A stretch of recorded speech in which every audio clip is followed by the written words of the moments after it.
Podcast. Won't have a bye until February. Damn right.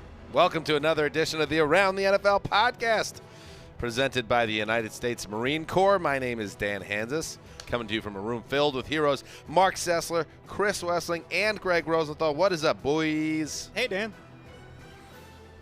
Week 16. Flagship show. Can you even believe it? So much to look forward to if you're an NFL fan, if you're a podcast fan.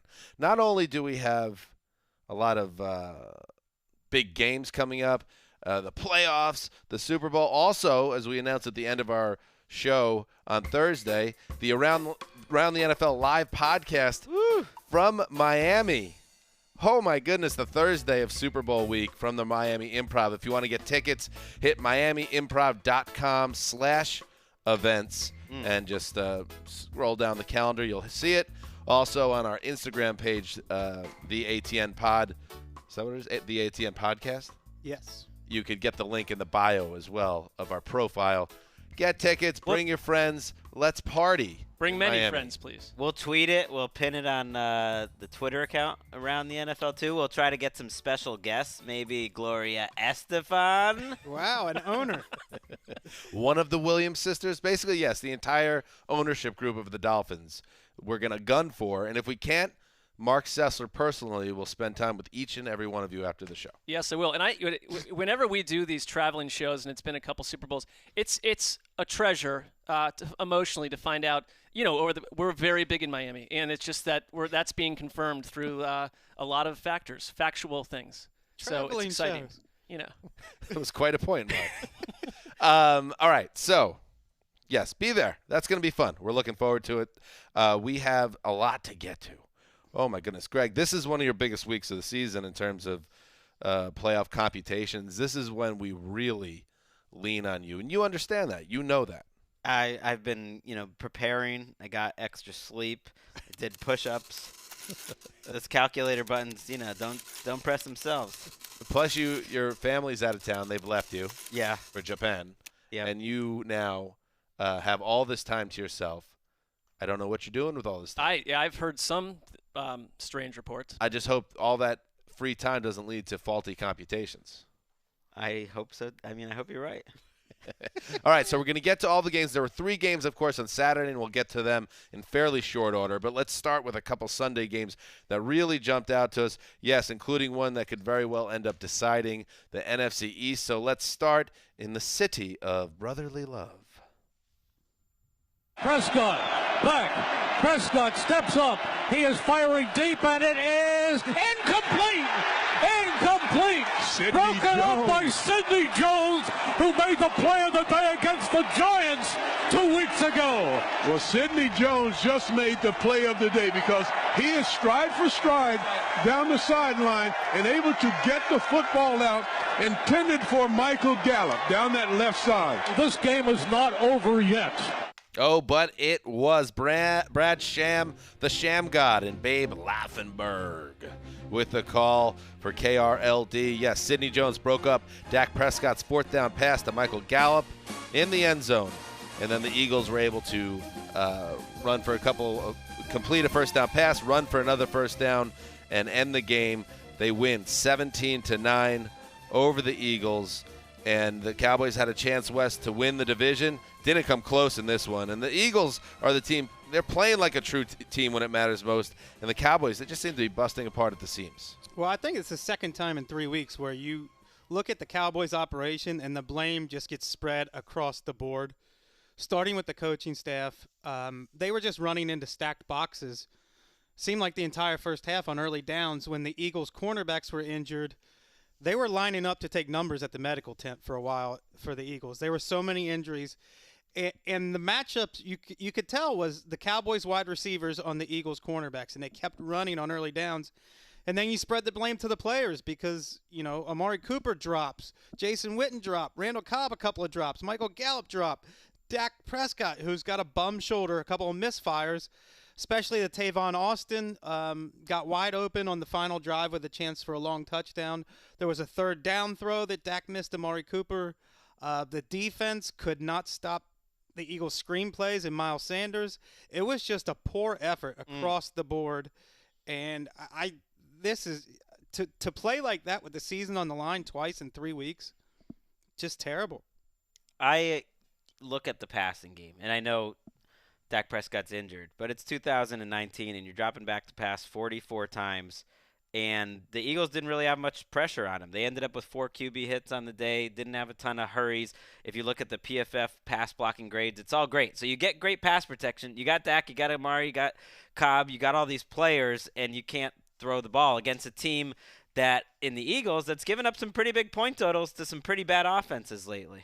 I feel like whoever lost this game was going to face essentially a home city firing squad because, Troy Aikman notably called this Eagles win the best team win he's ever seen, which that shocks me because it feels a tad feels like Troy's in his feelings a little bit. It feels a tad hyperbolic because I wouldn't be surprised if next week the Cowboys went out and wiped out Team X and the Eagles lost and they're both 8-8. The Eagles, to me, it's Dallas Goedert guys stepping up when Zach Ertz is out. That's huge and that's a big win, but that's still a very inconsistent team, both of them. I think Troy's referencing the fact that even if the Eagles were healthy, the Cowboys have a much better roster at this point, and they weren't healthy. They were decimated by injuries, and the Cowboys still have an incredibly more talented roster than the Eagles at this point in the season. And the undermanned Eagles just took it to the Cowboys. And if you want to make the case that Jason Garrett has overstayed his welcome and it's finally time to say goodbye, I understand it. And I think anybody that says that's not something that should be done really better have a good reason why, because Garrett has not made the most of this team. But then it's like the only thing, and I bring this up occasionally on this podcast, the only thing that gets on my radar a little bit when people get mad at a coaching staff or a head coach is, man, where is the accountability on the players in this game? To your point, Wes, how many big plays and game-changing plays, that Tavon Austin overthrow by Dak, the drops by Gallup, these plays are absolutely on a team that is not stepping up when it matters most, when it counts. And maybe it's a personnel issue as much as it is a coaching issue, and that's just the story of this Cowboys season, that everybody kind of faltered. It wasn't just the head coach's fault. I agree with that the players have to take some of the brunt of the blame, but it's on the coaches to stress the urgency here. And for the past month, the urgency here for a team that is way more talented than any other NFC East team, and that hasn't been done. And a guy like Joe Banner, who, I know some people like him, don't like him, used to be the president of the Browns, president of the Eagles, spent the entire game pointing out the specific areas on in Twitter. which on Twitter, the specific areas in which Jason Garrett was getting outcoached, in which the Cowboys defensive staff was getting outcoached. And then you see things like Jason Garrett punting on 4th and 1 in the fourth quarter, and then the very next drive going for it on 4th and 8, and the drive after that going for it on 4th and 9, and it's like, what's the logic here? And on the key snap of the game, Amari Cooper's not in there. Amari Cooper told reporters he was pulled out by coaches. That wasn't a case of him pulling himself out. There was also a key 3rd and 1 where Zeke apparently, hit his helmet that he wanted to be taken out, which is going to get attention.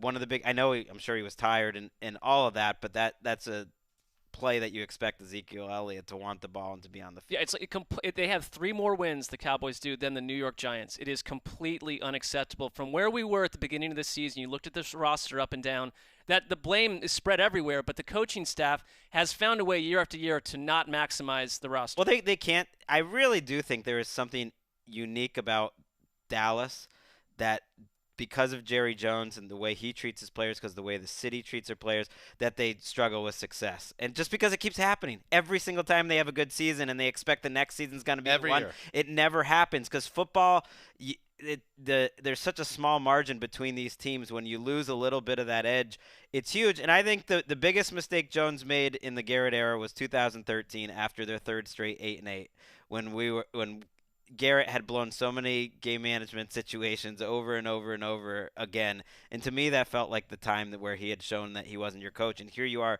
another 6 years later, headed to an 8-8 and maybe the playoffs. You said it. I can totally see them winning next week and the Eagles losing that game to the Giants. The Cowboys have the Redskins. I mean, I don't think this thing I'll go is a step necessarily further. over. We've mentioned this before.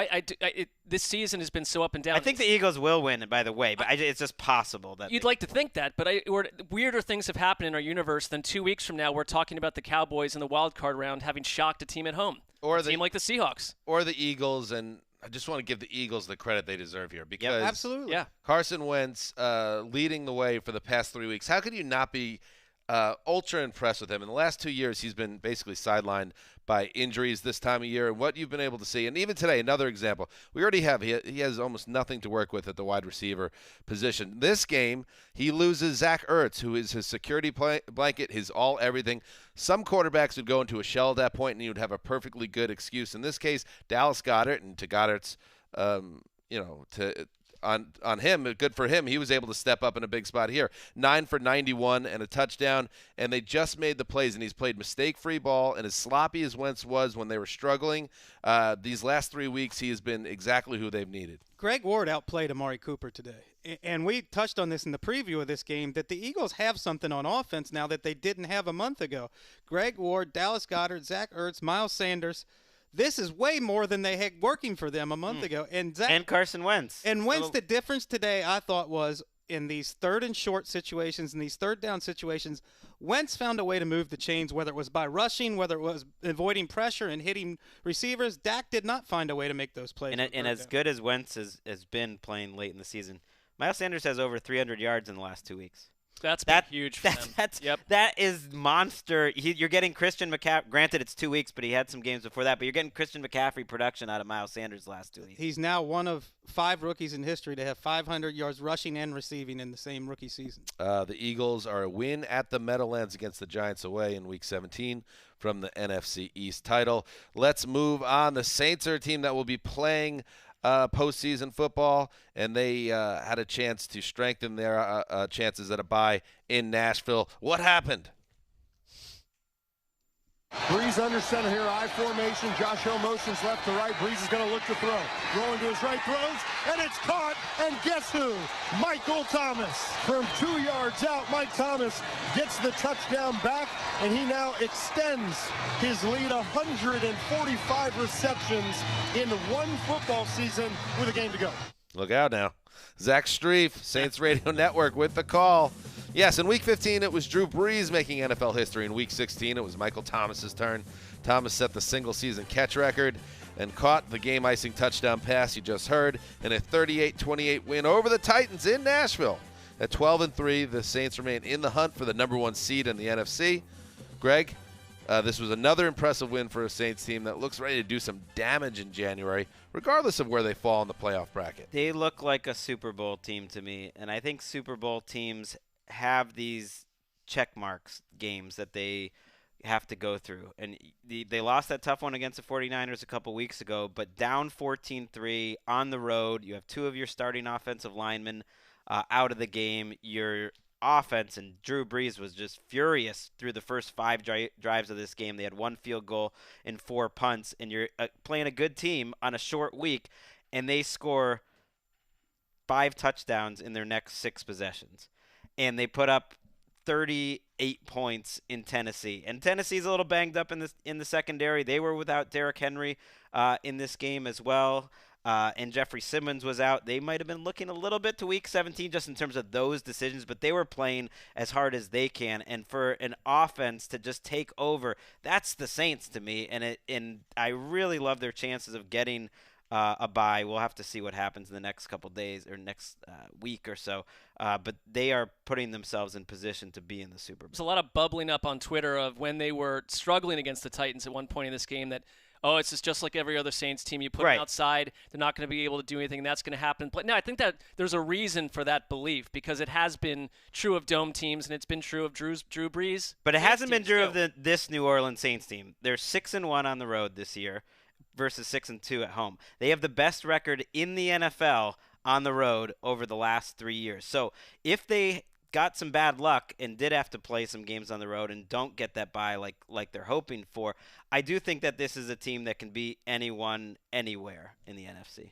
How did Alvin Kamara look? He looked like a different Alvin Kamara, especially on his touchdown run. Just the speed was there. He still didn't make guys miss in the open field, but it felt like a relief for him to get that 40-yard touchdown run. He added another touchdown later in the game, had 110 total scrimmage yards. So I think they feel much better when he's running like that, especially because they will get their linemen back, they believe. The one thing that happened in this game that to me was just a ghastly moment officiating-wise, and it deserved a longer look, was the Khalif Raymond fumble for the Titans, where stopped by one defender, but the second one coming in, I saw helmet-to-helmet contact, and you mentioned that the broadcast didn't really, they kind of let it float by. That's the kind of thing that was a key moment in that contest, and it kind of killed Tennessee's chances. It goes both ways. It's become impossible to kind of accurately get that right because the game's moving so fast. And how many times have we seen 15-yard penalties assessed on a team that did not land a head-to-head blow? But in that case, it was stopped because they were checking. It was on a turnover to set the stage. But can you call that on challenge? You could have. Mike Vrabel did, note after the game, look, they looked at that play, and when they look at that play, they can look at everything. That's one of the things that they can look at. So that happened on a turnover. Khalif Raymond fumbled the ball like right when he got hit. It appeared to be contacted in the head. The Saints pick it up, and then they go for a touchdown in the fourth quarter to go up 10. So it was a huge spot. The Titans fought really well all game, and I guess the officiating, back in New York, decided it wasn't enough to overturn it. And the Derrick Henry sitting, I'm sure there were a lot of fantasy owners that were devastated by that. But that could end up being a brilliant move by them because they're in the playoffs. They got to beat the Texans, and then they need the Steelers to lose to the Ravens, if I'm correct, Greg. They don't even computations. Yeah, they just need to win. That's all they need, win and in. They didn't know that when they started today, but they knew that next week was going to be the key game, and Pittsburgh loss helped them out. They can also get in with a Pittsburgh and Indianapolis loss. If those two teams lose next week, Tennessee wouldn't even have to win. But it's a weird day for Tennessee because they came out of it, despite the loss, in better shape than they were going into it because of the Pittsburgh game, and feeling even better about Ryan Tannehill. It took a couple more sacks, but God, it's amazing how well he's throwing the football. He's throwing the football, like the ball, as well as I would say a top 5 quarterback. He threw it great again. It was the only reason they were in this game. There were a ton of big plays in both directions. He made some great. And I saw a couple plays where the Saints were right in his face, in his grill, and he got the ball. It just looks like a completely different player than he was in Miami. The concern would be their offensive line, which was definitely a problem. He held the ball too long a few times, but Taylor Lewan had a rough day, and in general, he had to make some tough throws. And the Texans are likely locked in to their seed or they can't make a move into the bye. So you would imagine the Titans might be facing a Texans team that's not playing everybody or playing big snaps next week. So things could be all right for Tennessee despite tricky. what happened today. It's going to be one of the stories, not to spoil like what teams do want to play next week, because the Texans will, in theory, have seeding to play for no matter what. It's the 3 and the 4 seed though. So how much do you care about that? And you're going to need to get help to move up and get that 3 seed. It might not be J.J. Watt ain't playing. Well, that's for sure. Texans are shallow. They need to keep their players healthy. Yep. All right, let us now check in on the Saturday games. Let's roll through them, and we'll start with the Saturday night game up at the Berg Bell Bottom. Garoppolo in the gun, Kittle to his left, Raheem Mostert to his right. They twist the front, Garoppolo going to throw a deep shot down the field. Emmanuel Sanders has got it. They ever touch him? He can still run, I think. I'm not sure they touched him down. In any event, the 49ers are in field goal range. It is Robbie Gould time. What a shot there on 3rd and 16. They pick up 46 on the post route to Emmanuel Sanders. Greg Papa with the call for the 49ers radio network. The Niners seem to be involved in late-game dramatics every week. This week, they were on the right side of the ledger. Emmanuel Sanders, 46-yard catch, set up a chip shot, Robbie Gould field goal. His time ran out. 49ers win 34-31 over the Rams. The loss eliminates Los Angeles from postseason contention nearly 11 months after they made it all the way to the Super Bowl. And, this is a game that is still coming down to Niners-Rams next week. But you wanted a Niners team coming off that really bad Atlanta game. You didn't want to lose another one here and put yourselves in a situation where you feel like you're trending downward in the wrong direction. So credit to them. Also, that's a tough game against the Rams team that was desperate for a win. The Rams needed to win twice and get Minnesota to lose twice to get back to the playoffs, and instead they get the job done. And if on the Rams side of the ball, I mean, it was such a frustrating season for the Rams. After that 3-0 start, they just could never really get things going, and you wonder what lies ahead for this team. But I thought it was just fitting the way that this game, the play that you just heard went down, where Jalen Ramsey and the safety had a miscommunication. I don't think it was Ramsey's fault, but Ramsey called out safety Taylor Rapp as saying after the game that he blew the assignment. I don't know if you want players saying that about each other, but that's. I mean, Charles Davis said it on the broadcast too. Taylor Rapp was guarding air. There was no one anywhere near Jalen Ramsey got beat on the play. And whatever who was responsible for what, it was a coverage bust that absolutely could not happen in that spot, and kind of a crushing way for your season to essentially be ruined to break down mentally in that spot. So the Rams go home, and the Niners are feeling good against a compromised Seahawks team coming up in Week 17. Feels like there's been so many crucible moments for Jimmy Garoppolo over the second half of the season. He's won some, he's lost some, but I don't get the doubt at this point. We know that at this point he's not a guy where the moment ever seems too big for him. I mean, despite his lack of experience coming into this year, who's more battle-tested for January than Jimmy G as we head toward the playoffs? They went from a team that won a lot of games by a lot of points to about 7 straight weeks, many of which against really good teams, have all been what do they call them? Knuckling down? White I don't know. White knuckling? White knuckling. What does that even mean, the white knuckling? I don't know. You're so tight that I think working men of the past knew what that meant. I'm not sure we do. It's like your hands are on the steering wheel and all you can see is white knuckles. Ooh, and he didn't even play that well in this game. I mean, that's the weird thing about this game. You watch it wasn't a great Jimmy G game overall until the end, and Jared Goff played incredible. It's one of the weird things about this Rams season is you couldn't get everything going right at the same time. Jared Goff made 4 or 5 throws in this game that were as good or better than any Jimmy G. And a soul-crushing mistake. Yeah, and one big mistake. But the fact you put up 31 on the 49ers, even giving up a pick 6, you expect to win that game, and it could have repercussions. Mike Silver hinted at that in his column that Wade Phillips could be a goner after this year, and maybe Todd Gurley too. And from the 49ers at this point, you wonder what their identity is, and to me it just seems like it's George Kittle. Hop on his back, let one of the 5 best players in the NFL take you there, and he will. Two third and 16 conversions setting up. It was outrageous. Field goal, the second being that coverage bust that we mentioned. I think the one thing that jumped out to me a little bit that I'd be concerned with if I was a 49ers fan was the offensive line. Garoppolo didn't have a lot of time in this game. There were a lot of times the pocket was pretty jacked up, and we know they lost Weston Richburg, the center, to an injury. Some bad snaps in this game. Also, in general, you imagine not every team has an Aaron Donald and a Dante Fowler, but in January they're going to send, they're going to be coming after Garoppolo, and you can't protect him. He's going to make mistakes. He's not a mistake. He's not a flawless quarterback, and if you put the pressure on him, he could throw a game away, I think. Would anyone have a problem with Kyle Shanahan winning Coach of the Year? I guess it's no. Outside of the Ravens situation. That to me, he stands out. I think it's John Harbaugh. I wouldn't have a problem though. Those would be my two, and it seems basic because they've got the best records. But I also think, in Harbaugh's case, they have the most creative offense, the most creative defense, and he's the one that put it in charge. But in Shanahan's case, what team has overcome more adversity in terms of injuries and been competing every week? Even their 3 losses were all at the last second. He's done a good job. They don't have that outlier game or two where they just didn't show up every single week. Their team, it's kind of the opposite of the Ram. Their team seems to pick each other up. I'd be a little concerned the defense isn't nearly as dominant as it was early in the year, but they still have the personnel there where you think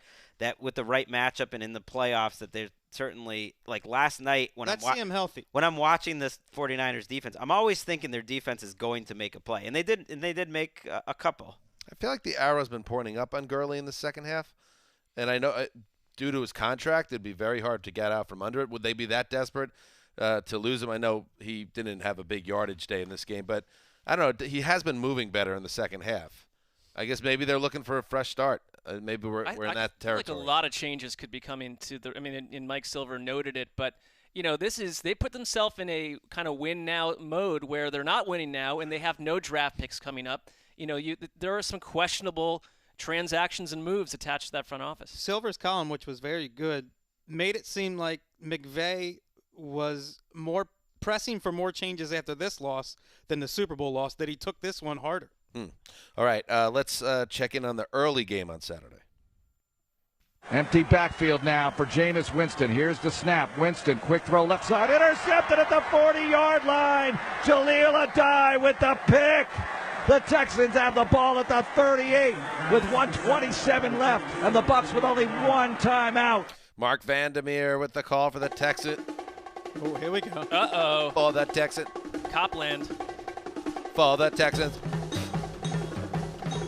For the Texans. Did you miss this last week, Mark? Totally. Oh, yeah. Bring me the girl. Sacrifice her to the great beast. There's Mark.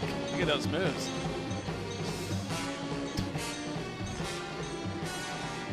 Why am I the last person remaining in that graphic? That's how it would be in real life. Oh.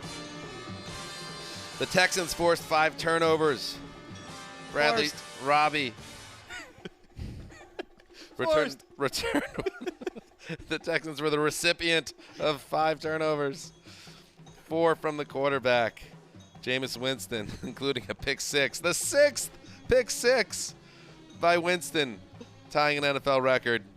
And yes, that interception you heard basically put the Bucs in a body bag. 23-20, Texans win, clinching the AFC South for the 4th time in 5 years. Mark, we had an idea that the Houston DBs could have some opportunity with Winston missing his top 2 receivers, and that's exactly how it played out. What a roller coaster. I mean, the day started with Ian Rappaport of NFL Network reporting that the Bucs intend to bring Winston back based on this hot month that he's had. Don't leak that out until after week 17. That's the lesson. That's always. The timing, and then hours later, this stat absolutely is fascinating to me that when we went to London and we saw Jameis Winston against the Panthers throw 5 interceptions, that announcing booth included Rich Eisen, and he did the game yesterday along with Joe Thomas, who in his first day as an announcer, Joe Thomas saw an insane opening 15 or 20 minutes. But Rich Eisen led booths have now witnessed 9 Jameis Winston interceptions in the course of 2 games. I mean, and I will say this about the Bucs, though, and watching this at home, it made me just love Saturday football. This would have been one I would have caught on Game Pass and condensed late, but the way that it unfolded, and finally you get that Tampa Bay field under clouds, and it looked glorious. Forget that hideous Tampa Bay sun. But I mean, the Bucs to me struck me as very resilient because a number of calls, you could point to a number of calls that went against them that seemed totally ridiculously unfair. And Bruce Arians, I thought, was going to maybe get booted from this game at one point because he was red hot furious with the officials. And there was a moment where an official came over to circle back and kind of explain the latest debacle, and you could sort of see Arians saying, "Get the F out of here." I mean, his face matches his red hat and his red pullover head coach jacket at this stage in his life. I worry about the man's health. But he had a reason to be hot, and the Texans, the Bucs' run defense has been lights out for a long time, and they absolutely smothered what Houston tried to do on the ground. 2.6 yards per carry. Deshaun Watson, they lost Will Fuller, and I think that seems to happen every week to them. And then their passing game never really, I thought, got unhooked for the most part. They put it to Houston. I thought this game was going to go Tampa Bay's way for a while because it's one of those things where it was started so ugly for Winston and the rest.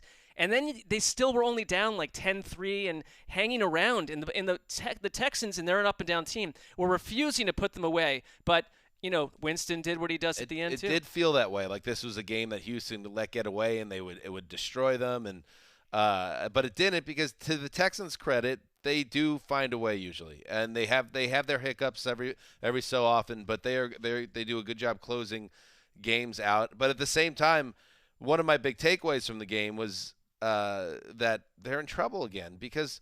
And I thought with the Will Fuller injury, it's another soft tissue injury. This time it's a groin. And it doesn't look good. And Bill O'Brien, after the game, he was fairly blunt in his assessment. He was saying what everybody else was thinking, and you can understand why frustration has set in. Here's the quote. "He's a great guy, and I love coaching him, but it is hard for him to stay healthy. That's the bottom line." And there's tons of next-gen stats, and anywhere you look that will point out how much better this offense has been with Fuller on the field. But it's almost gotten to the point where you just have to assume he's not on the field, and that's something that they're going to have to look to address in the offseason. That's where that Kenny Stills addition by BOB makes him, again, that those early season trades made some sense for the Texans. I mean, Jameis Winston was missing his top two receivers, and he moved the ball. And that's perhaps a little bit unfair because he can throw caution to the wind with no consequence. Well, their offense is better lately. It's better than – well, I don't know about better. I feel like it's physically impossible for Winston's decision-making process to ever factor in risk. I mean, he could have thrown another couple in this game. We talked about going into this game, he was 6 picks away from the hollowed – actually, no one's ever established it yet, 30-30 club, 30 touchdowns, 30 picks. He is now up to 28. It seems like a mortal lock that he's going to set it. It's going to happen. He mentioned after the game that his goal for the final game would be to protect the ball and avoid turnovers, and it's like you'd have to change the way you're wired. That's not who he is. The first half to me was the culmination of his entire career. It was everything. Right. It was them falling down 17-3, him having all of those turnovers right off the bat, then getting it all the way 4 turnovers, I believe, in the first half. Yeah, first 18 minutes. Yeah, and 3 by him. But getting it back, to 17 all at halftime, including a terrific play right before the half to tie it, in that they were leading in yardage 281-83, but it was a tie game. And like that is the Bucs experience. I mean, in this game, they held the Texans to 229 yards, and that's not just because they're giving short fields with all these turnovers and they get extra possessions. It's because the Texans couldn't really move the ball throwing or passing. If there's one thing I think Bucs fans should feel, I think there's a few things Bucs fans should feel good about. One, this offense is working. I mean, whether Winston should be the quarterback or not, I think that's a totally fair question. Maybe he shouldn't be, and finding another one's not easy. But I don't know. You put someone else here with Bruce Arians and Godwin and Evans, and I bet it's going to be pretty good too. And then the defense is the main thing that surprised me. Their young secondary has stepped up. I mean, Murphy Bunting, who you've talked a lot about, Wes, who's played great. Carlton Davis shut down DeAndre Hopkins pretty well. This is about 5 weeks where their defense has played well. So I think I'd feel pretty good about that if you're a Bucs fan. And Deshaun Watson was grabbing at his ankle at multiple points in this game. We mentioned it earlier. They can't really move too much in the playoffs. They're either going to be the 3 seed or the 4 seed. There's a lot, you can make a case for keeping Watson on the bench and getting him ready for a wild card matchup. Right, and they would need a Chiefs loss even to have a chance to move up anyhow in Week 17, which is unlikely the way that the Chiefs are playing in general. So it is a fair question. I do wonder. I And they're very possibly going to be hosting Buffalo Saturday afternoon in that first wild card The spot. new Westivus. Buffalo is locked into the 5 seed, spoiler alert, and the Texans would most likely be the team hosting. What's changed for me with the Texans is I don't believe in their ceiling the same way I did 6 weeks ago. The idea of ceiling being if you play the way they were capable of when they blew up the Patriots, that they're going to do that 3 games in a row in the playoffs. AFC is a little deeper, too, or it's better at the top. You know, a lot of times it's the Patriots, maybe one other team.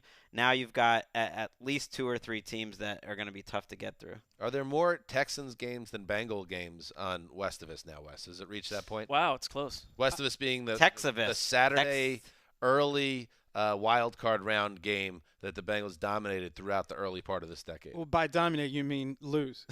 They were dominated in the games, but dominated the time slot. Right. I think they started out with 3 years in a row, but the Texans have caught up to them. And how dare you put the Bills as the early game? They are primetime darlings that is at exactly this where point. they should be. Fifth winning season out of 6 for Bill O'Brien. The de facto And another GM division football championship. It's not nothing. You know what I mean? It's like Thanks, guys. Good coach. It's Good not job, nothing. guys. Good job for coming around on this. David Caldwell, the Jaguars GM, is supposedly coming back. The Jaguars have 1 season with more than 5 wins in his 7 years in charge, and he's keeping his job. That's and amazing. yet Bill O'Brien, they're winning the division. All right. The Texans were not the only team that clinched the division on Saturday. That's right. 4th and goal Oh, for the stop 15. The blitz is coming. Allen running for his life. Lofts it toward the back of the end zone. A man there, and it's knocked down. Incomplete. J.C. Jackson breaks it up in the corner of the end zone, knocking it away from Cole Beasley. And that should be enough to give the New England Patriots their 11th straight AFC East title.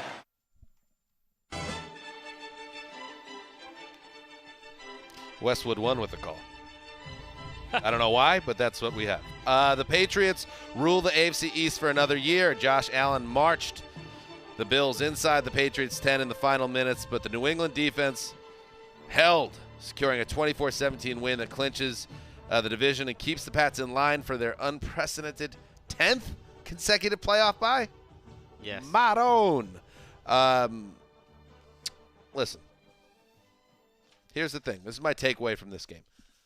If you're a Patriots fan, you finally have something to feel good about now as you get closer to January, because I thought this was a really good day for their offense, moving the ball on the ground. Sony Michel really moved well, had nearly 100 yards. They had 143 in total, and that ability to keep the defense honest really, I thought, helped Brady, who was crisp and efficient and was accurate with his throws for the first time in some time, and this is not going to be a world-beating offense. But if you take this version of New England's offense and combine it with their defense, they absolutely, and you give them a short playoff field with a bye and home games, yes, this is a team that can get back to the Super Bowl if they play like this. Now, can they continue to string these games together? My concern is that they can, and they've hit on a recipe that they're going to ride hard here, because it's not particularly interesting, fun football to watch either. But that was my big takeaway on the New England side, that they had something here, and will they be able to replicate it as we go down into the playoffs? Guys made plays for Brady. I know there was a lot more that went into it, and they certainly protected him pretty well against so-so pass rush of the Bills. But guys made plays for him. Burkhead made a couple nice plays. Edelman made contested catch. He leads the NFL in drops. He made some tough catches. Jacoby Myers made a contested catch. Mohamed Sanu made a contested catch to keep a drive alive. N'Keal Harry did. It really felt to me like that was the number one thing watching this game, was these guys are never that open. And in this game, Brady was more accurate, but more importantly, the receivers made catches with guys on them, and it just kind of kept them on the field, which is just going to make everything look a lot better. And it was, to me, easily their best game of the year on both, overall. I'm with you. I have to wonder if quietly Bill Belichick has enjoyed this coaching experience and what he's got out of all 3 phases. I mean, because it's special teams every week, and the defense is playing at magical levels at times. And I'm trying to think of another team that has been so hamstrung on offense and found a way, opponent to opponent, to squeeze the life out of whoever they're playing and win in very weird, strange ways in some cases. I got way hooked into this emotionally because I felt myself just rooting. Let me find that hard, tweet. Rooting hard for the Bills because I know what, they're so imperfect, but I love them, and I just wanted this city to experience a win over New England because Well, you hate the Patriots. And their fans. You know, but I know that's another thing is the Patriots. I've often it's fine. It's totally a lot of respected, but at one point in every season, I hit that wall with the Patriots where I'm done with it, and then they'll pull me back. Here's a tweet from Mark Sessler. The Patriots advance beyond, quote, dumbly annoying, close quote, to, open quote, death ray ponderous, close quote, levels. Their soft-bellied fanatics fanned and fed grapes as if they'd accomplished literally a particle of tangible progress in their own lives. Floating in soft ecstasy, Foxborough Thicks, vicarious goons. And this led to some pushback. I would say that's fair. Who came out? Do you get some Barstool goons? And I stopped looking because it was it's the local radio guys. The full entree of New England, and it's fair. I mean, I put myself out there to be roundly abused by these people, and that's what's unfolding at the moment as we speak. I enjoyed it quite a bit. My thoughts on the Bills is the same one that's kind of been holding for a while now. The Bills are good. It's their gift and it's their curse.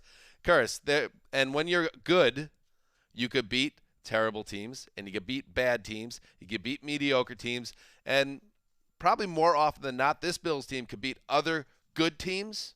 But once you hit that next level, and I don't think the Patriots are a great team, but Greg, this is my scientific analysis. They're a very good team. They just don't get it done, and we've seen that multiple times this season. Now, the positive of this is, one, you're going to the playoffs anyway, and that's going to be fun.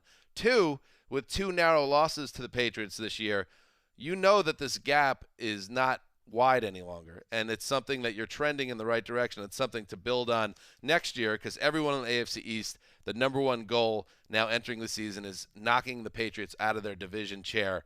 And the Bills are closer than anybody else in that division right now. They're just not there yet, and I think that's what's going to haunt them when you get to January, when you play better than good teams. But there's nothing to be ashamed of.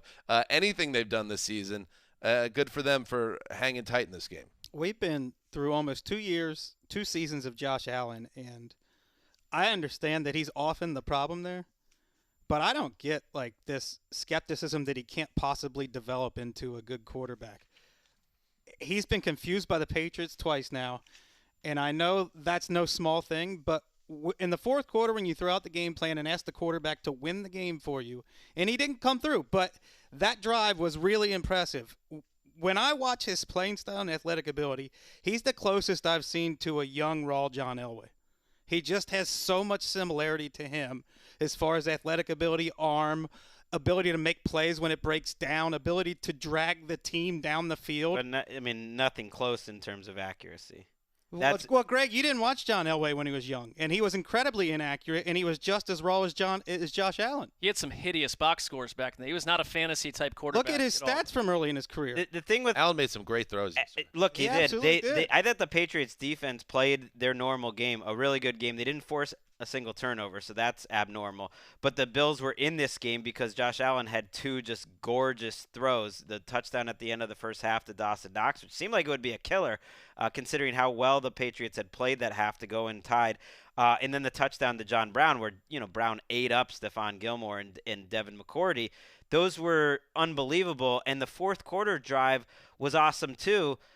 The problem is, he also had layups that he missed throughout the first. He had some layups in the first half that just ended drives. And you just don't. The thing it seems obvious, but the thing it took me a weird long time to realize is every NFL quarterback is going to make completions if he's protected. Every single one.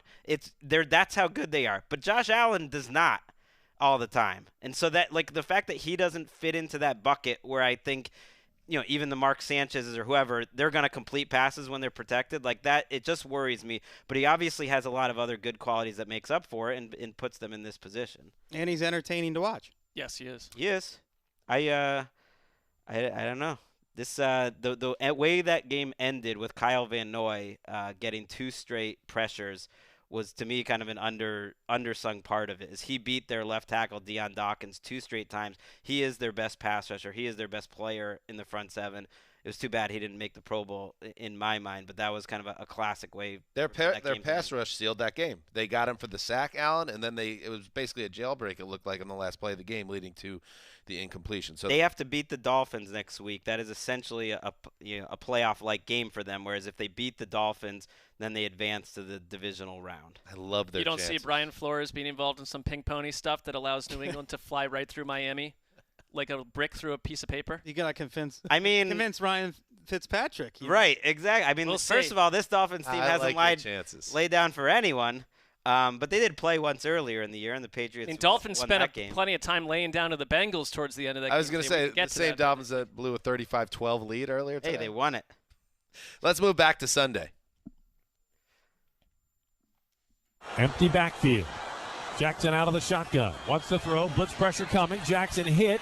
Lobs to the end zone. Caught! Touchdown! Mark Andrews! Ad-lib to perfection from Jackson to Andrews. And the Ravens converts in the final minute of the opening half. The hay will soon be in the barn. Jerry Sandusky, WBAL. Yes, Lamar Jackson threw 3 touchdown passes. 2 to Mark Andrews late in the second quarter. And he ran for another 100 yards.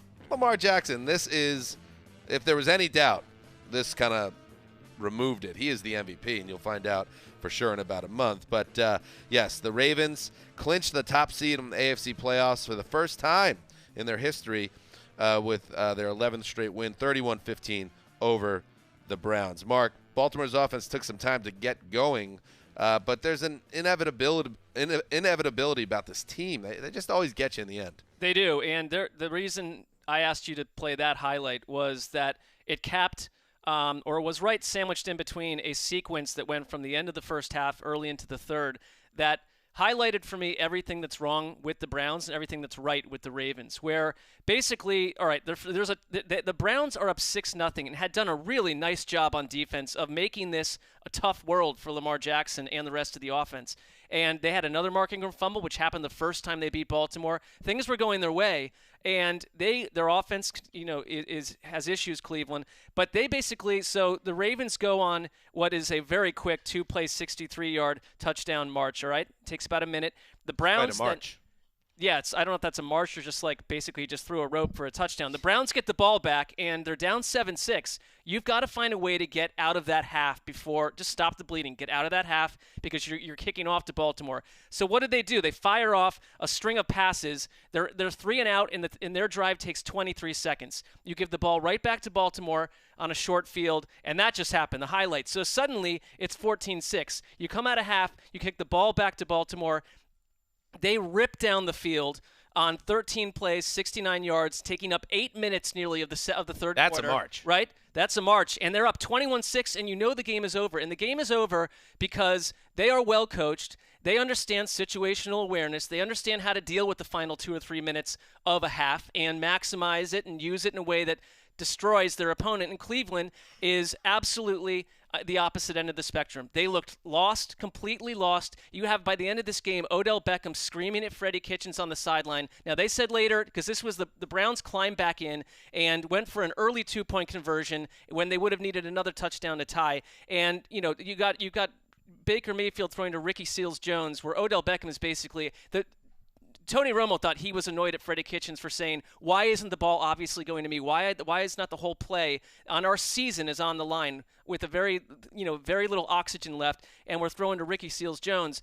And after the game, Freddie Kitchens said, no, it was Odell upset about the Ravens and the way the Ravens were, playing physical with him. I just don't know what I buy at this point, because every game to me is a reflection of a coaching staff and an organization that spent the whole year, cannot get out of their own way, and today was against your mortal enemy, the Baltimore Ravens, the team ripped from you, and the team that's gone on to have the success that you should have if you were a functional organization. The Browns cannot make it happen, and it was one of the more depressing losses, and you have to it is inexcusable. Listen how upset Mark is. Well, it is everybody. inexcusable at this point. For 15 weeks, Mark, in what has been, since I known him, the most disappointing Browns season, given how exciting everything was heading into it. Mark, for 15 weeks, was in pretty good shape in the newsroom. Did not really get upset, did not get very annoyed, kind of viewed it as in its own level of inevitability. But for some reason, this game is the one that got you, triggered you. My apathy is helping me. Maybe not. The storm was so quiet as if to be non-existent for 15 weeks, but today Brewing. the quiet storm raged. Well, they've squeezed, and Browns fans, I'm sure at this point are just they find new ways to author terrible seasons, and this just is any team where you don't add up to the talent of your roster. We talk about it with the Cowboys. It's just inexcusable. And by all accounts, we met with Freddie Kitchens. I like the guy. He seems like a good guy. It's not a personal thing, but I don't know how you argue that you bring this staff back for next season. There's just no way. And it's another one-and-done scenario. It's embarrassing, but you have to hope you can get someone in here that can work with this locker room. Mark Ingram left this game with a injury of some kind. Is it anything to worry about? He at one point he was hurt. Lamar Jackson was hobbling around. Mark Andrews was hobbling around, and they need rest. I don't know what the deal is with injury, and Adam Schefter reported it's a strain. Right, and there are no structural issues or anything like that. So it sounds like you might not see him next week when they play the Steelers. Right, and then that's 3 weeks off for them, which is tricky. But they're wrapping up, one of the great regular seasons of the last 20, 30 years. That's how good this Ravens team is. I'm not surprised that the Ravens defense kind of choked out this Browns offense eventually, because that's what's changed the most since they met in Week 4. I'm just amazed looking at Lamar Jackson going over 100 yards again rushing. It's not even a big deal anymore. That he ran for 176 times this year for over 1,200 yards, averaging almost 7 yards per carry. Assuming he threw for 36 touchdowns too, by the way. I know we're just used to it at this point, but to think of if anyone had thought that this was possible in August, even his biggest fans that Lamar Jackson of all these guys who was drafted last year, or the Making the Leap author, right, is the MVP an MVP playing football, and it's just remarkable. I don't know, it's amazing. In the time we've done this podcast, we've had some really incredible individual seasons. Tom Brady, Peyton Manning, Adrian Peterson, Patrick Mahomes last year. But this one just feels unique. It's like we've never seen anything like this. And it's the way the whole organization bought into this. When the entire rest of the NFL doubted that it could be done. That it was, it's a nice 5 or 6 game stretch last year, and then they were figured out in the playoffs, and it's not going to work. And it's no, everyone's wrong. Plus, that playoff loss where he looked, so exposed for 3.5 quarters. That was the last time we saw him before this happened. It's just remarkable what he's turned into in such a fast, expedient manner. And it's a team. He's the key, and they built it all around him. But it is his success in the MVP is a team thing, because he wouldn't be able to only throw the ball 25 times or less in every game since week 6 unless their defense was playing that well, unless the offensive line. I mean, he's the key that makes them all look better, and that's why he's the MVP. But it's pretty remarkable that they've been able to keep with that formula every single week. I think Baltimore is an underrated place to have to go play, and they have home field advantage. I just don't know who's going to take them out at this point. We will see. All right, Greg, would you care to guess whether John Harbaugh is going to play RG3 for at least 3 quarters next week? I think he's going to play him maybe the whole game, because Garofalo did indicate earlier this week that they would probably sit Lamar Jackson. So I wouldn't be surprised if RG3 starts, and I wouldn't be surprised if the Ravens backups, or at least, you can't sit everyone. I wouldn't be surprised if the Ravens backups beat the Steelers. We saw it in 2004. I remember when the Steelers backups. I mean, it's the Steelers backups mostly too, but yeah. Right. That's partly what I mean. I think the Ravens backups with RG3 can have a good chance to beat Duck Hodges and whoever the Steelers are lining up. I wouldn't say that that's just a game that you chalk up. I just remember so distinctly that 2004 Steelers team, which was great. It had the 1 seed, sat everyone. They played Willie Parker and their backups in week 17. Bills fans got knocked out of the playoffs with a home game, thinking that they're going to beat their backups. I don't know. This Ravens organization is special. The only thing I'd say is whenever RG3's been in there, I mean, hasn't looked that offense falls into unwatchable well, what does territories. It matter? No, it doesn't. It won't win or for lose. them. I'm just saying it'll matter for the Steelers. But yeah. All right, we're going to get to the Steelers in a second, but there was another upset to dig into this in the NFC. 3 receivers in the game. Shotgun snap. Hundley's going to throw. Looking to his left, in trouble, gets hit, breaks out of there. Rolling right to the 20, to the 15, cuts back to the left of the 10. He's at the 5, and he's got the first down as he dives to the 3-yard line. Oh, my goodness, Brett Hundley was sacked. I mean, you literally had a Seahawk with his arms around his waist in the pocket, and somehow he got out of that. And then an incredible run by 7. Oh, man, I want Ron Wolfe at Thanksgiving dinner next year. Christmas dinner, New Year's Eve. Simply invite him. I'm sure he would do that for you. Ron Wolfe and Dave Pasch on the play-by-play for the Cardinals Radio Network. Yes, Brett Hundley. You remember him. He replaced an injured Kyler Murray, and he gave the Seahawks fits on defense, making big plays to close out a rather surprising 27-13 upset win over the Seahawks in the clink. Greg, the Seahawks can still win the NFC West with a win next week against the Niners, but this loss and some crushing injury news kind of puts their whole season in a different category now. No team had a worse day. They lost Dwayne Brown, before the game even started, and it turns out he's going to need a knee surgery. That's their left tackle. Micah Iupati, their guard, went in and out of this game, missed most of the first half. Chris Carson is expected to miss the rest of the season after suffering a hip injury. C.J. Prosise, who came in as Carson's backup, also got hurt and will be out for Week 17. Rashad Penny, of course, already out. Broke his arm. And who's the defensive player that I'm now forgetting got hurt? We'll get back to that later. Doesn't even matter. Jadeveon Clowney didn't play in this game, and maybe he'll return, and that'll help. And they could have used him because even before all these on the field. Injuries kept cascading, the Seahawks defense had no – what, you're always I love Clowney. Dan has some relative. So him and Jadeveon Clowney, although you met each other once and you interviewed him. No, I have no problem with him, but it is remarkable. Like this guy, for all the talking points, is never on the field. Well, factually, that's totally wrong until this year. He played a higher percentage of snaps over the last 3 years than literally almost any defensive lineman in the league. Check your math. This year, he's always playing through Don't injury. get in the way of our muckraking journalism. Exactly. This year, he's definitely been off and on, and that has hurt them big time. It's remarkable, and yet not totally shocking to see their defense struggle against the Cardinals. The bigger surprise was that Russell Wilson could not come up with anything offensively throughout the entire day. Even before these injuries were happening, they had a first drive touchdown, and then after that, they couldn't get anything going. I mean, you looked at this. DK Metcalf targeted once, a drop, and that was it. And then Tyler Lockett, a guy we were just singing the praises of heading into this game because he was healthy and making plays again. He shows up in this game, and he finishes with 1 catch for 12 yards on 8 targets.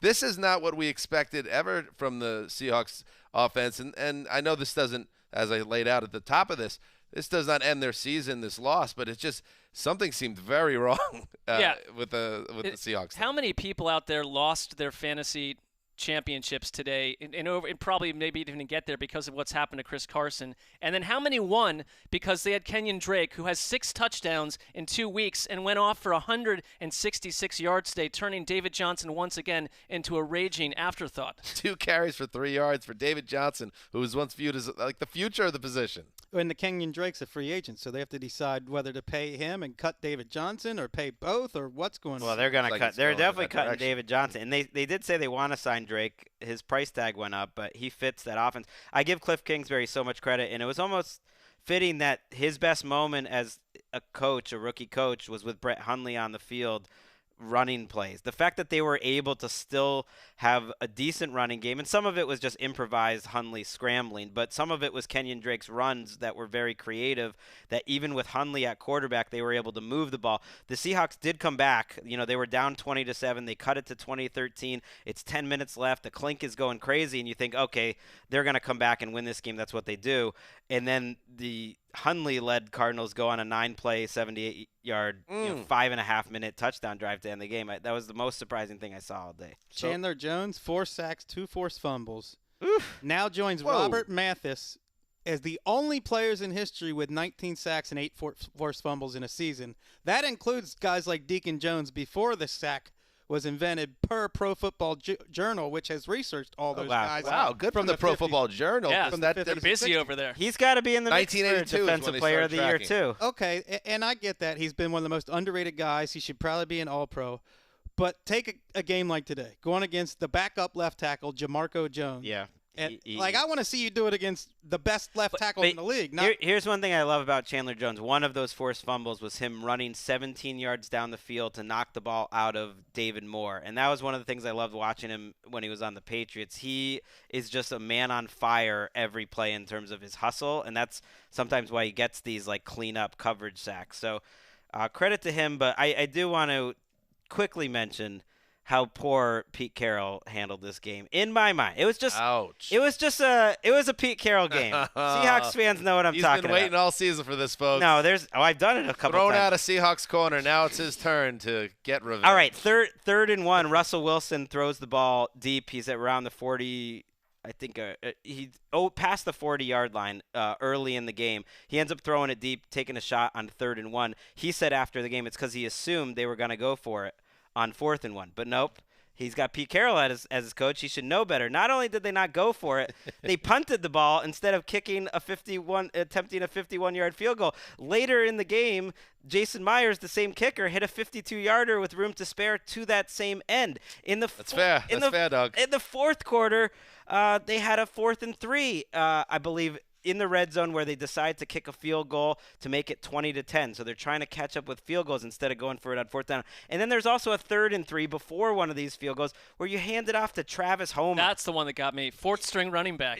You're on your 4th-string running back, and you're still trying to establish the run. And look, their offensive line can't protect Russell Wilson, so it's kind of your damned if you do, damned if you don't. But give Russ a chance. All right.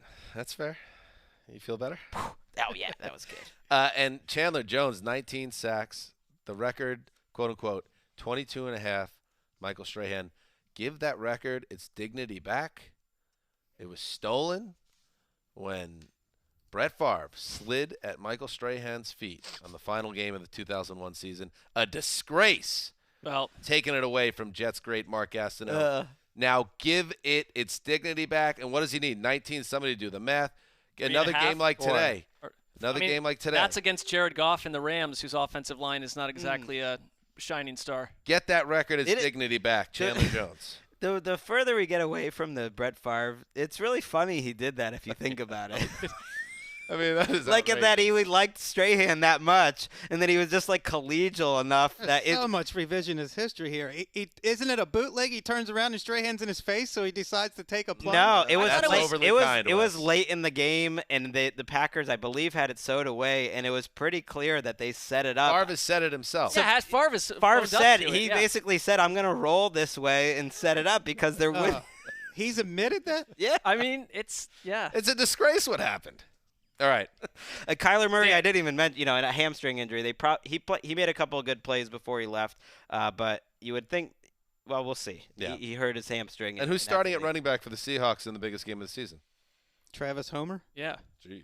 Dan, would your ire run as deep if they were not Mark Gastineau's record, who was the Jets? It bothers me a little bit. My franchise has nothing. Kristen Michael on speed dial. Oh, yeah. Or they Trent Richardson, Mark. Well, they also just worked out. They worked out Robert Turbin last week. So Great. You never know. All right, the other big upset on Sunday. 4th and 7. Hodges in the shotgun, 3 receivers. Jets bring an all-out blitz. He fumbles the snap, hurls one up the middle of the field, and it's incomplete. He missed Juju Smith-Schuster. Greg Williams brought the house, and the Jets get the stop on downs, and it will be victory formation for New York. Yeah, Bob Wish choosing with the call. The Jets Radio Network. The Steelers, they're not taking care of their own business. Pittsburgh's path to the playoffs got a lot murkier after a 16-10 loss to the Jets at the Meadowlands.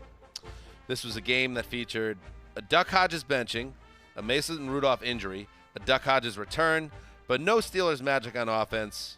It's a trend, Wes, in these all-important December games. What has changed for this Pittsburgh offense from where they were 3 weeks ago when everybody was feeling good to where they are now? I think luck.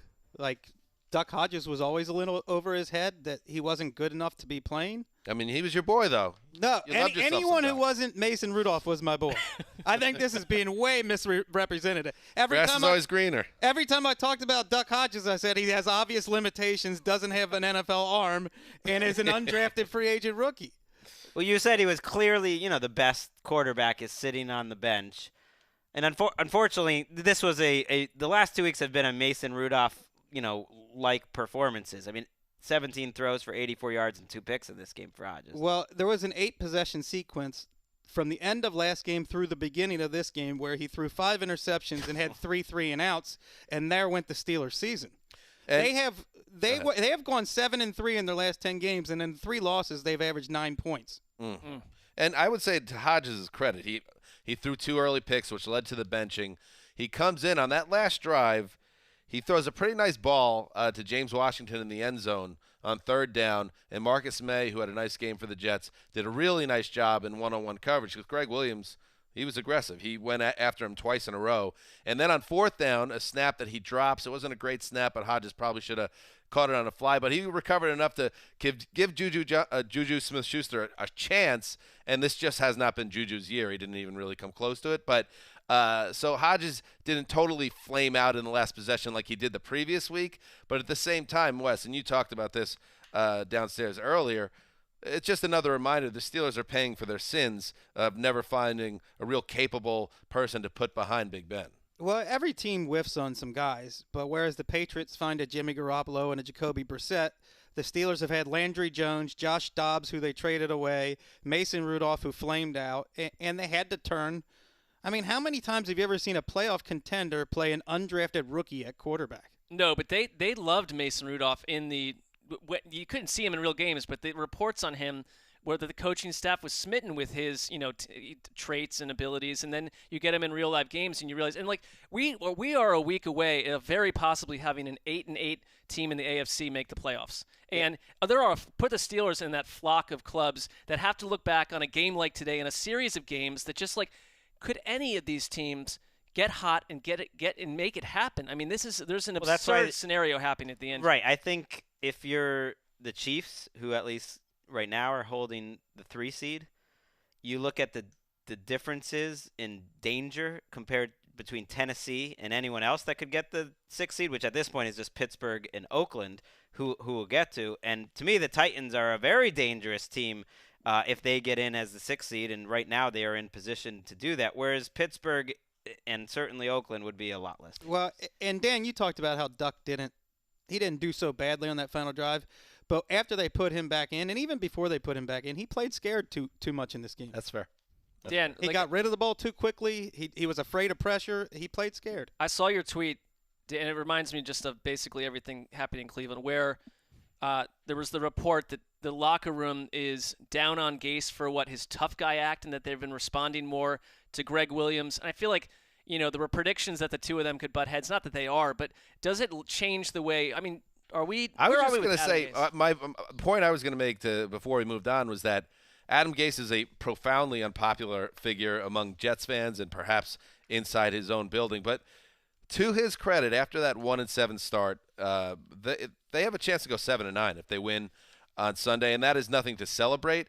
But that tells you that this team never quit on Gase, despite all the setbacks and disappointment and injuries and some of the offensive play calling, which has not been good, and it wasn't good in this game either after an early touchdown. And I just want to throw one thing out there. Greg Williams, when you talk about assistant coach of the year discussions, he's not going to get it. Nobody's ever going to give Greg Williams any trophy. However, what he's been able to do, he's turned that Jets defense into a top 10 unit, and the number of injuries that group has had and the lack of talent, what he's been able to scheme his way to, really deserves some credit. Whether you like the guy or not, the Jets defense has been good this year. And no, I wouldn't go that far. I wouldn't go. That feels rich.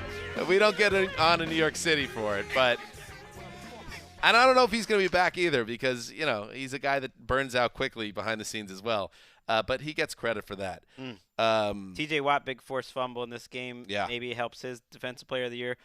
case, and then Mike Tomlin, who I never bought that he should have been in the Coach of the Year race, but that's definitely over after the last 2 years. You didn't buy that? If TJ No, not Watt, compared to John Harbaugh. To me, I mean, in the race, there could be 12 people. Right, but it's like in what Mark, way just could deal he with it. The possibly- Ravens head coach is getting head coach of the year. Well, I'm on board with that at this point. So. if not for that TJ Watt strip sack, the Steelers probably finished the game with 3 points instead of 10. That's fair. That's fair, dog. All right, speaking of the Raiders. Can take this opening drive in the second half into the end zone. I love getting Washington's Musburger on in, the show. Fresh back, cuts, hits, end zone, touchdown Raiders. Opening drive, third quarter, staying alive. That's the theme today, and the Raiders are staying alive so far. All 4 of the things that had to happen today happened, and now the Raiders win this, and they'll go to Denver with a chance to be the 6th seed in the AFC. Hey, Wes, it's true. You can't say that's not accurate. Brent Musburger, KCBS. Wes, before the show, was on fire that people are plugged in on this Raiders' chances of making the playoffs. Man, what did Saturday teach us? You want good teams because you'll get good football. You guys keep rooting for bad teams. I'm not rooting for it. I mean, it was Greg and I were discussing You're it at length, so we clearly annoyed Wes. You're delighted by the Raiders. Whoever does get that playoff spot they're not long for this world regardless. But anyway, Oakland Raiders, they keep their playoff hopes alive. 24-17 over the Chargers in front of a sea of silver and black at Dignity Health Sports Park. Oh, what a mess. The whole situation. Chargers going with a silent count on offense because the road fans were so loud. Mark, this stat from the great Neil Reynolds of Sky Sports over in London. Entering Sunday, the Raiders had a 1 in 200 chance of making the playoffs. They'll wake up Monday with a 1 in 8 shot in Week 17. Well, I understand Wes's point that rooting for a team like this. Just pointing out that statistically they made a huge jump in terms of playing. I like things like this in sports. And how do you not win the Jaguars game? Oh. Well, it makes last week's inexcusable loss even tougher to fathom. Right, they would be tied right now at 8-7 with the Steelers and the Titans. It's crazy. Unbelievable, and because this was as much of a home game as that was, and the broadcast crew pointed out they were there because you can't tell on TV. It seems like there's a lot of Raiders fans. They put it at like 95% noise level and support level for the Raiders, which is, we can get to that in a second. But the reason I picked that drive capping touchdown right there was that this game felt to me, and I mentioned to you guys a couple times, utterly formless. And I was like struggling to find anything from it that was even vaguely relevant. But then the Raiders, they're up 14-7 and looking very Raiders-ish, and the Chargers have already gone to sleep. I don't know what is happening with them. But they are up 14-7 and put together an effective 9-minute drive that did 2 things. I thought it tired out the Los Angeles defense, and they never really were the same after that, and basically just challenged Phillip Rivers, who spent the entire game with his right thumb taped up, and he was not in a good place. He had a glove on his other hand just to even be able to protect the ball well. And that Chargers game from a couple weeks ago where Rivers was on fire and jawing at people, and it was the Jaguars. It makes that seem even more ridiculous because 2 weeks in a row they've not gotten the job done. I don't know what to say about Oakland. I mean, they just have no weapons at all, and they don't have Josh Jacobs right now. And it's a little bit of Hunter Renfrow. It's a little bit of Darren Waller. A lot of bit of Hunter Renfrow, who today, to Greg's chagrin, he is the Jenga piece of that offense. He's the guy that keeps everything together in that passing attack. He goes over 100 yards. He is the evolutionary Wayne Chrebet, and everybody knows it. Well, okay. I mean, I'll side with you on that one. Coming out like I do, and I'll take the L. Renfrow has come along well. It's been one of the best 490-yard seasons we've seen in a while. Well, it's all they have. But I just cannot imagine what is going to happen to this Chargers team. And it's not something that the NFL wants people to talk about and complain about. But when you put them, Mark, you've said enough. When you put them into an 70,000 whatever seat stadium. What is going to be the optics? The silent snap count at home. Well, it's not fair to these players. It's a huge disadvantage to the organization, but it's one that they created, that the Chargers created. I did want to mention this article that cracked me up from our old friend Gilbert Manzano. Remember? Oh yeah. And he was asking some of the Chargers players if they knew the name of the stadium they played in. And they didn't, or many of them did not. Austin Eckler guessed it was Divinity Health field, which is not it. Some of them call it the Dig, which I didn't know about. But this is it. It was the StubHub. It turned into Dignity. I mean, today was the Oakland Coliseum. So. And this was it. And so it was a 3 years of. I'm sure they don't have fond memories. The key was, the players all said, we are ready to get out of here. Yeah. Yep. These corporate name stadiums change their name every year. I can't blame players for not keeping up with it. Let's move on. 3rd and goal at the 3. Jones in the shotgun, Barkley to his right. He calls out signals, takes the snap, he's back to throw. Fires one right, touchdown Giants, Peyton Smith, and they win it in overtime. 2nd touchdown catch for Smith, Jones' 5th touchdown pass of the ball game, and the Giants win it in overtime, 41-35. Bob Papa, WFAN. Yes, Daniel Jones threw for 352 yards and a career-high 5 touchdown passes, including that game winner in OT, lifting those Giants. The G-Man, 41-35 over the Skins. Jones, he wasn't the only young Giant star on shining display. Saquon Barkley set a franchise record, gentlemen. I mean, this is a decorated franchise with 279 yards from scrimmage, 2 long touchdowns. It was a Davey Gettleman fever dream. And that's the thing, that my takeaway from the Giants at this stage, that they have so much work to do. And it's been a terrible season, and it's been a run of bad football for this team for the most part, outside of one largely forgettable, who's the head coach with the really bad hair? Ray Hanley? No. They went 11-5 or 10-6. McAdoo. I mean, he's the best. Why did I dial that back 25? He had like a comb over or something. Ben McAdoo. I mean, he's the best Giants coach of the decade, including Tom Coughlin. All right, great.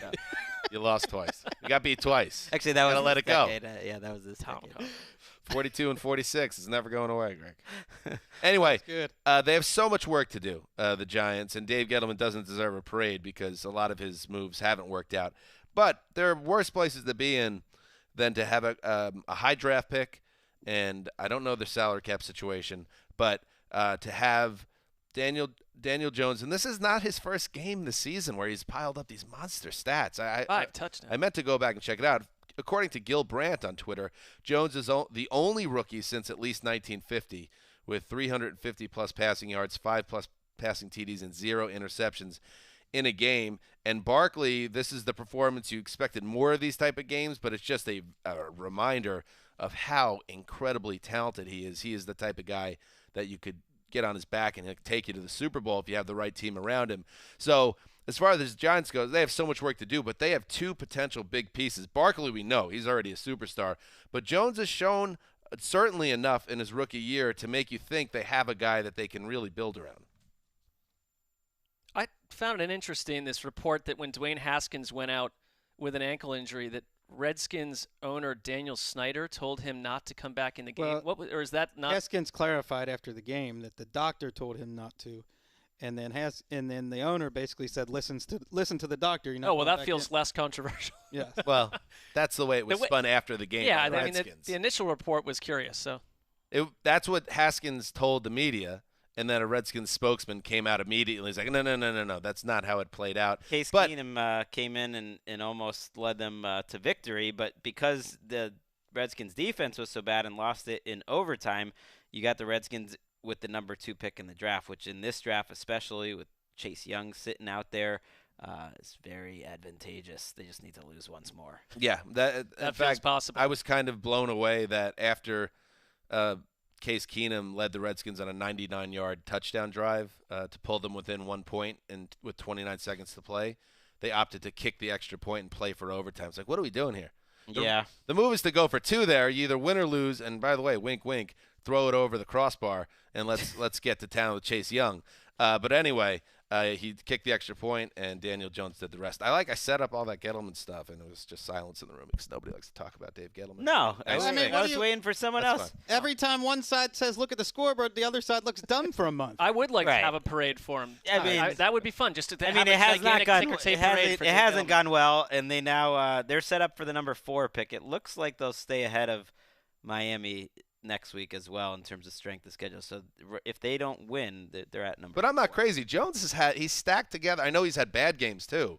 But every rookie does. He's had monster he's had some games. Big games. He's had some monster on a banged up fantasy games. It's been up and down, but there's definitely been those big time moments. I mean, this game had 28 points before there was an incompletion. The running games and Haskins and him were going back and forth. If Baker or Darnold threw 5 touchdowns and 0 picks in one game, we would be running around the building with no clothes on. And the thing with the whole thing, just saying, it would be treated differently. Wouldn't it be great? And the whole thing with going back into the game and the owner, that you could lay that out and put Team X, and everyone would say, "Oh, we know what team was responsible for this shenanigans or this controversy." Yep. And that's a problem there. All right, let's move on. Straight I formation, slot right. They hand it off Philip Lindsay straight ahead, and Lindsay's loose, 20-15. Lindsay inside the 10, high steps inside the 5. Touchdown, Denver! Philip Lindsay, his 7th rushing touchdown of the year. That's a scamper of 27 yards, and it extends the Broncos' lead to 26-17 with 6:39 left. Dave Logan with the call. That was the final score of the game. Philip Lindsay seals it with that touchdown. And Drew Lock delivered another promising performance. The Broncos 27-17 over the Lions, who have now dropped 8 straight. Wes, you picked this game for the grass field the men would play on. Did you get anything else out of it? So Lindsay looks good. Drew Lock, you can't really take a whole lot out of this one. It was mostly the Philip Lindsay show. He did lead an impressive drive where he threw the ball to Deshaun Hamilton, who might have had the best game of his career. I was just wondering a week or two ago if this guy just isn't very good and will never be a starting caliber receiver for the Broncos, but he had a pretty good game today. Lock was good, and the Lions had their first lead of December for a while. I mean, that's saying something. They had a Jamal Agnew punt return for a touchdown, and Kenny Galladay played well as he always does. And Blau shrunk against pass pressure as he usually does. Now wait a minute. Wes knows what he's talking about. All right, but I'll have to go check out this game extensively myself later this week. I mean, by the very nature of your club, you have to stick with the quarterback. Well, thank you. I did notice that the Blauhards, who support David Blau, along with the Bohemians, who are both Scarborough fans, those two players combined, and one of them is a quarterback. For 151 total yards. So we're going to go Bohemian culture. Yeah, we're going to go through some tough stretches supporting these guys. But if you think that we're going to jump ship at some point, I think the Lions are going to jump ship. Well, David Blau will do something in his life. We will report on him no matter what he's doing, whether it's on the field or not. Anything else? Blau should run a plow.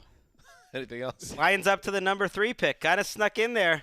Yeah, kind of snuck in there. If the Redskins thing. Mess around and beat the Redskins next week, like a 9-game losing streak to end your season. That could really do wonders. Undoubtedly, Bob Quinn will do the right thing with that draft slot. Let's move on. Move on. Freeman in the backfield. Jacksonville brings 4. Quick throw. That's Freeman. The catch. Touchdown, Atlanta. Caught it at the 2 and then just kind of backed his way into the end zone. He took Gerard Wilson and Trey Herndon with him. So Devontae Freeman on the board, on the ground and through the air. And it's 13-0 Atlanta. Wes Durham of the Falcons radio network. Devonta Freeman scored 2 touchdowns before the Jacksonville Jaguars even took a snap. And that was enough. The Falcons beat the Jaguars 24-12 in a matchup between two teams thinking about whether they want to fire their head coaches. Yep, the Hot Butt Bowl.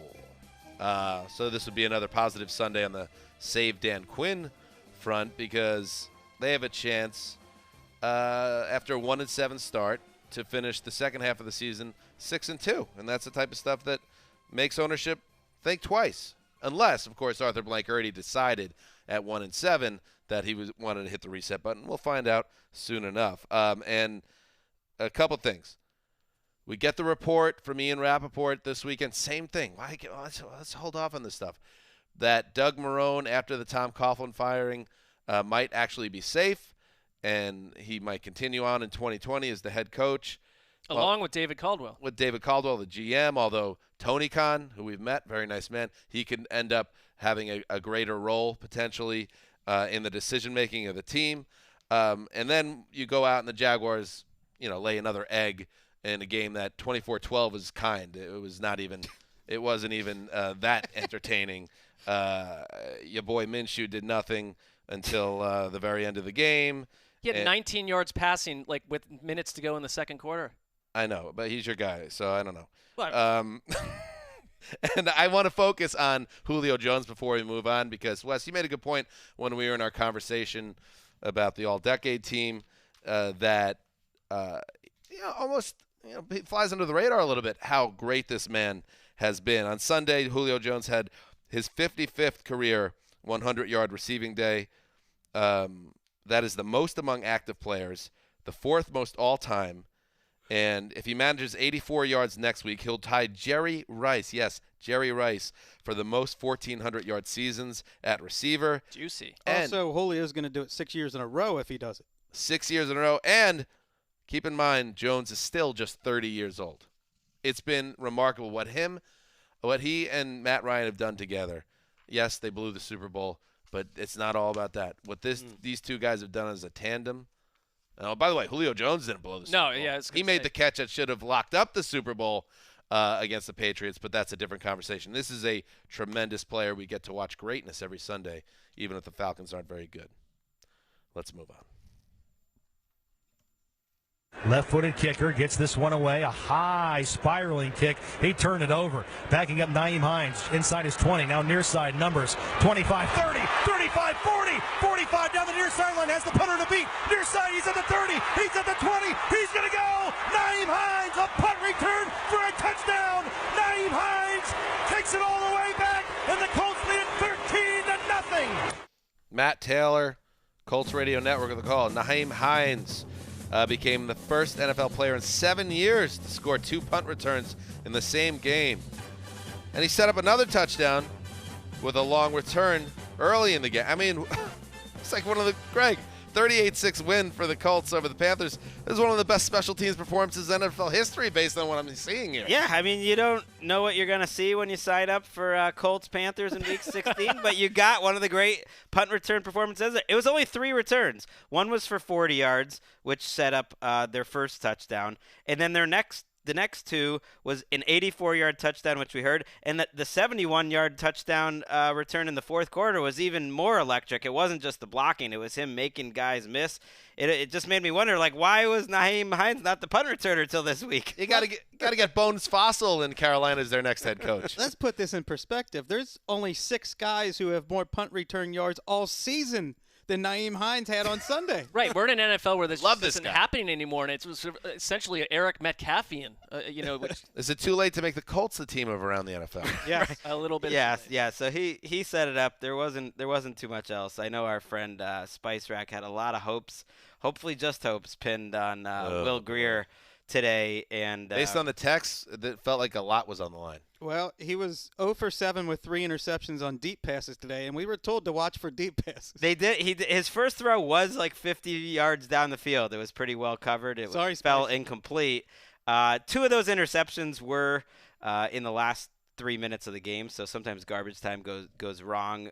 But he didn't really make any plays that made you excited. I thought it was interesting. When garbage time goes wrong. Ian reported that the Colts will take a long look at the quarterback position and would be open to drafting someone, and that there's of course. I mean, well, not of course. I mean, we drafting. were debating that on Thursday, but I think you have to at this point. I think the thing is, will they go after like a veteran? Because you could get out of his contract easily enough. Jacoby Brissett, that is, who did not play well today. I mean, he didn't look any better than Will Grier. Is anybody's stock on lower in the last 8 weeks than Jacoby Brissett? Relative to where it was. Yeah, he before? is playing in theory through an injury, but he's just so inaccurate. All his passes are sailing. They somehow scored 38 points with him completing 14 of 27 for 119 yards. But when you have Nyheim Hines and a rugged running game that racked up over a couple hundred yards, you're going to do it. Panthers just wait for that off-season vacation at this point. Well, the Colts have a playoff chance, right, Greg? No. They're done? They are done. Path. But I'm glad you said this just so that I can magnanimous of you, Wes. But they are they are a factor in a playoff scenario, Wes. Berserker. Because here's what they can do. We forgot to mention with the Raiders. We should at least spell it out what needs to happen. The Colts are involved. And the Colts, if they win at Jacksonville, Wes, next Sunday, they could be part of a 4-way 8-8 tie that would send the Raiders to the playoffs because they would win that 4-way Sorry, tie. I asked. For that to happen, not only do the Colts have to win, the Steelers have to lose at the Ravens. Not impossible. The Titans have to lose. Can't believe we have another game at the to talk about. Texans. Not impossible. And the Raiders have to win in Denver, and that would send them to the playoffs. And they just need some help from Naheem Hines and a few other teams. And Spice Rack, nobody has any idea where you are anymore, but wherever you are, Merry Christmas. Greer bounced back. This was just, it was a flesh wound. Do any of these precious little calculations take into the fact that the Texans are probably going to rest all their players and it won't matter anyway? No, that would be a problem. Yeah, all your little 12% goes down to like 0.12%. Allow people to dream. To Miami we go. On to Miami. Coming from the dirt nap guy, that's funny. It's only when it's your Raiders involved. Here it it's is. a fun story. Off the holder. Sanders trying to win it Don't play for off, Miami. Wes. Hold us down. Kick is up. And the kick is good. And the Miami Dolphins have defeated the Cincinnati Bengals 38-35 in overtime. Miami goes to 4-11 on the season. The Bengals fall to 1-14 in one of the most unusual games in the history of this stadium. I mean, let's hear it then. You don't get many wins, Jimmy Cephala. Dolphins Radio Network. The Dolphins gave up 16 points in the final 29 seconds of regulation, but somehow regrouped. Getting a Jason Sanders 37-yarder in OT, 38-35 dub for the Dolphins. Miami had a 35-16 lead, 35-12 lead with less than 7 minutes to play, but watched Andy Dalton go ginger nuclear to force overtime. The big picture, Mark, the Bengals are 1-14 and now own the #1 overall pick in the 2020 draft, and you can't take it away from them. Hello, Joe Burrow. Yeah, I thought, for a minute that we were witnessing insane glowing red ginger man revenge on the organization he'll likely not be with next year by orchestrating this ferocious comeback. And, had they won, and they didn't, and had stuff happen next week, they would not have had the #1 overall pick, and Joe Burrow would be going somewhere else potentially. Would have been a delicious Andy Dalton narrative to close the year. If I were the Bengals owner, I would have called down when they were trying to essentially tie the game to go into overtime with a 2-point conversion. And I would have said, you listen, if Andy Dalton doesn't fire this ball into the stands, everyone down there is gone. And instead, they're toying with fate going into overtime. But the Dolphins, who had an incredible game today from Ryan Fitzpatrick, who is just playing as well as anyone around at this point, they squeaked it out. Wes, you watched this too. Do you have anything else you want to say? You guys tag team this Yeah, one. we tag team. And delightfully. This game started out total yards, 159-1, Dolphins over Bengals. And I had written in my notes when I turned the game off with about 40 seconds left, I really stayed with it for a long time. This game not nearly as close as the final score will be. That was 35-19. It was 35-19 with 30 seconds left, and then the Bengals scored a touchdown on 4th down, had a 2-point conversion, had a successful onside kick, had a 29-yard touchdown with the clock hitting 0, then had an untimed 2-point conversion, all in the final 30 seconds of the game. I don't think we've ever seen that before. No, that was remarkable that they did that. And it worked out perfectly. Because, yes, Wes, as you pointed out, what would be more Cincinnati Bengals than this being, they lose out on Burrow because of this insane 1 in a trillion scenario, and then whoever goes with the first quarterback ends up being, the next Tom Brady. Nothing would be more Bengals than that. So let's just be thankful that the Bengals fans had a fun little moment there. Andy Dalton had maybe his last great moment in a Cincinnati uniform, and they still got what they needed to get. Well, fast forward to late April. No one knows who Mike Brown's going to take until they're on the clock, and there will be some speculation, it's already started, that he'll take Chase Young because he loves Ohio State guys, and he's a once-in-a-generation player. And it's just Mike Brown, so we won't know until they actually call the pick. But, we've got 4 months to talk about that. The scouting report on the joke in scouting circles is the Bengals will draft the best Big Ten player available every year. So, of course, it would be Chase Young. But there's another factor here. The Bengals are this goes for all Cincinnati sports teams. They love Ohio people. And Joe Burrow is from Athens, Ohio. Perfect. So they'll probably take him because they do love the local connection. Don't worry, Bengals fans. This should be covered. Is it just assumed that the right coach for Joe Burrow and fill in the blank is Zach Taylor? We've got going the forward? offseason to talk about. Well, I'm saying is, are we sure that they're bringing him back 100%? I think so. Do we know enough about Bengals. what Zach Taylor's had with him this year, and do we know anything about Joe Burrow? I don't know. This Dolphins team, we were questioning their very integrity early in the year. Not the players and coaches. Right, but the organization, and they ended up now they're in the 5th pick. They won 4 games. They played too well. That doesn't say that we were wrong for questioning the front office for trying to tank a season. Sure, they have but a just coach. More that the NFL. There was talk, and we had it on this podcast, that the talent level really wasn't that different ultimately because it's the NFL, and all these players are at least good enough. Ryan Fitzpatrick now has as many more 4-touchdown games in his career than Matt Ryan or Tony Romo or John Elway. Put him in Canton. Put him in Canton. All right, Sunday Night Football, but before that, oh yeah, you know what time it is, baby. All right, let's get into it. It's 2-minute drill time presented by Oikos 000. Christmas is coming up, the holiday season. Why don't we share our favorite NFL-related gifts that we ever received?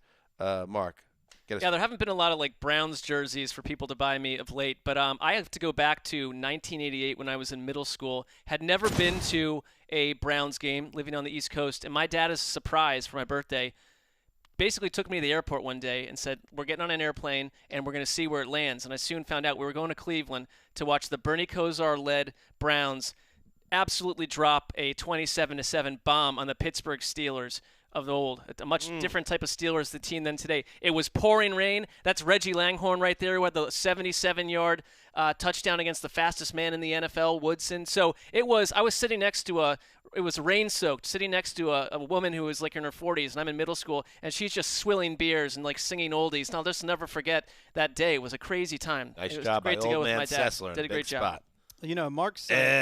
Mark's son Colton is starting to get really into football. Yeah. And when we were his age, there was no Madden.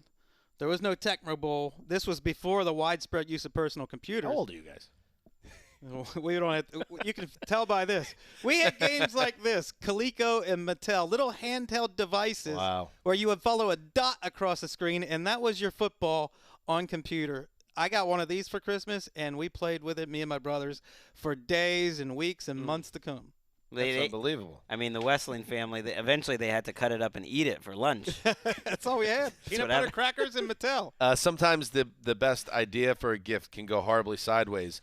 It was Thanksgiving 1994, and my dad and my Uncle Stu let us know that we had tickets to see the Jets and Dolphins on a big, important game. Both teams were fighting for first place in the AFC East. And it just so happened that game turned out to be the fake Spike game.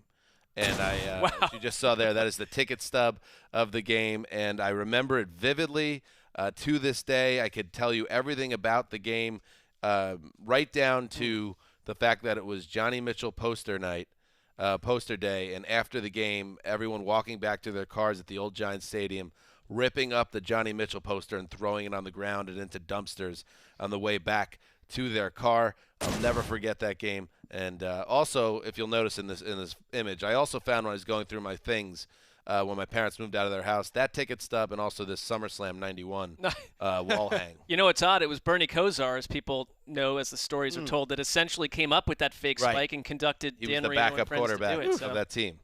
My gift, I bet would be shared by a lot of people. It's Tecmo Super Bowl on Christmas. Beautiful. I mean, you don't need any other gifts. Whatever other gifts I got that year, it didn't matter. That's what I got, and then I just went down to the basement and I played it for 18 straight hours, and I woke up the next day and played it the entire day. Just give one present when you got Tecmo Super Bowl. That's my favorite game that I ever had. That's it. Tecmo Super Bowl. Never topped. It tracked stats. All right, and that is the 2-minute drill presented by Oikos 000. 3rd down and 5 for the Chiefs at the 12 of the Bears. No score. Big rush to the outside. Mahomes will scramble. He's at the 10. He's at the 5. Touchdown! Kansas City! Patrick Mahomes runs it in from 12 yards, and the Chiefs get a touchdown on their first drive of the game. Mitch Holthus, Chiefs Radio Network. Yes, Sunday Night Football. It looked like a mismatch on paper, and that's exactly how it turned out. Patrick Mahomes got the Chiefs going with that rushing touchdown. The knee looking pretty good, I might add. And the Bears never really threatened. 26-3, the final score.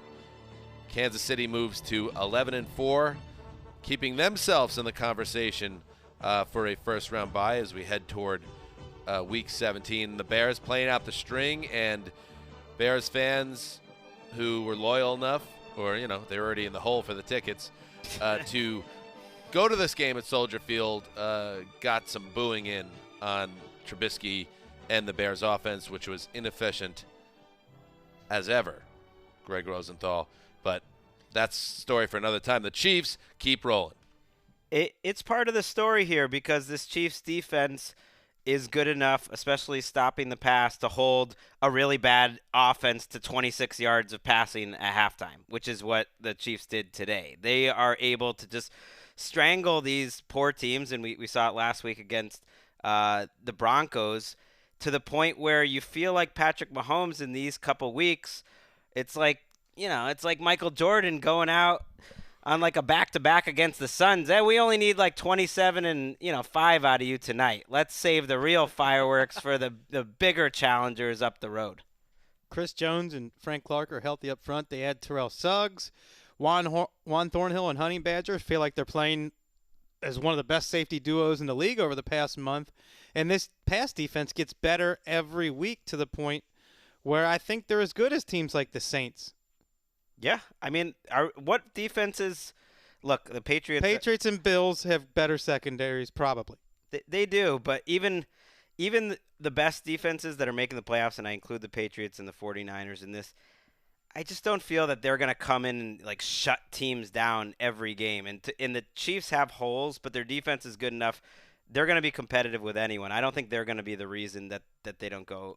I love the way they're winning games. I mean, last year it was, every game, you knew the defense was going to give up 27 points, and you had to have monster performances from Mahomes and the rest. And yeah, you're playing a bad opponent today, but they made the Bears look as bad as ever. I mean, drives of 14, 4, 32 yards in the first half, a total disaster. I mean, the Bears offense is offensive to the eyes, and we are a week away from saying farewell to 20 teams, and they are the one, and I think their fans would agree, that I cannot wait to say goodbye to. They need a long winter's nap, and I don't want to hear from them until August. After 6 primetime games this year, I'm guessing it was 6, that's the max. They will be penalized. They'll be down to, let's say, 2 to 3. Yes, and maybe if they truly deserve a punishment for inflicting 6 primetime games upon us, including the kickoff game, just give them a Thursday night game next year to reestablish their value. Robert Mays made a good point. Robert Mays of The Ringer, who does good work over there. He made, this game was the connection, obviously, between Patrick Mahomes, who was picked after Mitch Trubisky, infamously, Chicago traded up to go get Trubisky while there were superstar quarterbacks to be still on the board. Mays wrote, Patrick Mahomes was an incredibly difficult evaluation who landed in a perfect situation. Deshaun Watson was one of the greatest college QBs ever. Passing on him is the franchise-altering mistake. That's just, this game was a reminder, and when fans in Chicago are booing loudly, it's because this is going to stick in their craw for a generation, that they picked the wrong guy. And now that decision will be big. What do the Bears do next at that position, whether it's bringing in competition or finding a way out of the relationship entirely? But I want to make one more point about the Chiefs defense, who as we've established, is playing really well right now. This is their 5th consecutive game now where they've allowed 17 points or less. And in these 5 games, they've allowed all wins 17, 9, 16, 3, and 3 points. It's just different. It's when we talk about the Patriots are different this year. The offense is just different. The thing with the Chiefs is maybe they're not scoring the way, and Mahomes isn't as, like, your eyes aren't popping out of your head watching what he's doing on a weekly basis. But this is a more rounded team, and they continue to kind of lay in the weeds in the AFC. Is a team not to look past, and a team that can absolutely go on a run, especially if they close out and they take care of business at home against the Chargers and then get get a break. And what is the break they need to get a They bye? need the Patriots to lose to the Dolphins. It's the type of thing that hasn't happened in this Patriots run where they end up giving the break to another team. That would make their life, the Chiefs, that is, a lot easier. But they are 7-1 on the road, and if any team could beat New England and Baltimore in a row on the road, I think it's this Chiefs team. Their one road loss was that crazy game in Tennessee, which they should have won a few different ways. And even if the score wasn't that high, it's like Kelsey is healthy, and Tyreek Hill's healthy, and Patrick Mahomes, as you saw with the speed on that rushing touchdown, is healthy. They barely touch. Khalil Mack had the only quarterback hit on Patrick Mahomes the entire night. They're not touching him. Like, everything is just, if you're a Chiefs fan, you just want to get past next week healthy and get on, because I think they got a chance here. All of this is true. We all love how they're playing. It should be acknowledged that during this stretch where they're allowing 9.8 points per game on defense, they've played the Chargers, Raiders, Patriots, Broncos, and Bears. There's not a good offense in the bunch. Yeah. Right. That's why they'll give up points and yards against a good team, but I think they can score with anyone. And I know Ravens fans don't think it matters that much, but they had the Ravens numbers the last 2 years. They beat them pretty soundly. Is Mitch Trubisky the week 1 starter in Chicago next I don't year? think so. I just don't know how you can do this again. But I've been tough on him, maybe overly so at times. But unless their GM won Executive of the Year while in amid making all these decisions, and their hamstrung. Mike McCagnon. So the award is not indicative of Tulane of product the future, though, but Ryan Pace, and great hair, and he'll get a chance to rebuild this team. I don't know if Trubisky will get a chance. No one's knocking the hair. I got a text, Ryan Pace text while we were recording the podcast today from an unnamed, highly esteemed member of talent here at NFL Network, saying Ryan Pace, great hair, good looking. Gonna dig in on that. But as in questioning if those two things. A little bit of a surprise. Did we kind of miss the boat on this? Oh. And I certainly will be doing. That research. feels like a David Ely text. I said talent. Feels all like right. an Ian Rappaport text. All right. Let's get out of here. It's been Please. a long day. A reminder, again, the Miami Improv, the Thursday before the Super Bowl, January 30th, 7:30 p.m. We will be doing our live podcast, the now annual Super Bowl show. Tickets available at what I believe is not an offensive cost. And you get to have a good football show that gets you ready for the big game. Oh, yes. Exactly. Wes is pumped up about it. And we will be back. Are we going up Monday night with a show or Tuesday? We'll figure that out, but we will be giving you all the content you need on Christmas week. Do not worry. We'll have the wrap-up of Week 16 with that big Vikings-Packers tilt, and then you'll have the Christmas holiday, and then right on the other side of that, yes, the preview of Week 17. We don't stop. Other people stop. No break. We do not stop. All right. Stan Hansa signing off for Quiet Storm, the mailman, the old boss, Ricky Hollywood, and everybody behind the glass. Thank you. Till Tuesday.